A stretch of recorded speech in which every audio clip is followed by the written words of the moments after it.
വളർന്നല്ലോ, നിനക്ക് അതിൻ്റെ ഒരു ബോധമെങ്കിലും ഒന്ന് കാണിച്ചൂടെ? ഇത്തിരെങ്കിലും ബുദ്ധി ഉണ്ടായിരുന്നെങ്കിൽ നിന്നെ മന്ദബുദ്ധി എന്നെങ്കിലും വിളിക്കായിരുന്നു. ശരീരം മാത്രമേ വളർന്നിട്ടുള്ളൂ, അവൻ്റെ മനസ്സ് ഇപ്പോഴും പിഞ്ച് പൈതലെ പോലെയാണ്.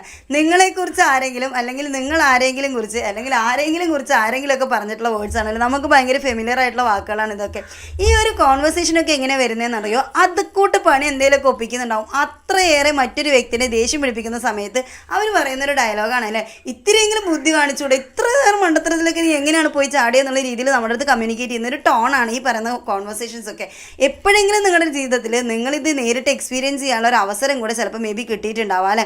അപ്പോൾ എന്താണ് മെച്യൂരിറ്റി എന്നാണ് നമ്മൾ ഇന്ന് മനസ്സിലാക്കാനായിട്ട് പോകുന്നത്. മെച്യൂരിറ്റി ഇല്ലാത്ത ആളുകൾ ചെയ്യുന്ന ഒരു 8 ആക്ടിവിറ്റീസാണ് നമ്മൾ ഇന്നത്തെ വീഡിയോയിലകത്ത് ഇൻക്ലൂഡ് ചെയ്തിട്ടുള്ളത് കേട്ടോ. അത് ശരിയാണ്, ശരിക്കും ഞാനൊരു മെച്യൂരിറ്റി ഉള്ള ആളാണോ, ഇനിയിപ്പോൾ എനിക്കൊരു മെച്യൂരിറ്റി ഇല്ലാത്ത വ്യക്തിയാണോ, എന്താണ് ആക്ച്വൽ മെച്യൂരിറ്റി, ഇതൊക്കെ തിരിച്ചറിയാനായിട്ട് ഇന്നത്തെ വീഡിയോ നിങ്ങളെന്നെ ഹെൽപ്പ് ചെയ്യുമെന്ന് ഞാൻ വിചാരിക്കുന്നു. സോ ഈ ഒരു വീഡിയോ നിങ്ങൾ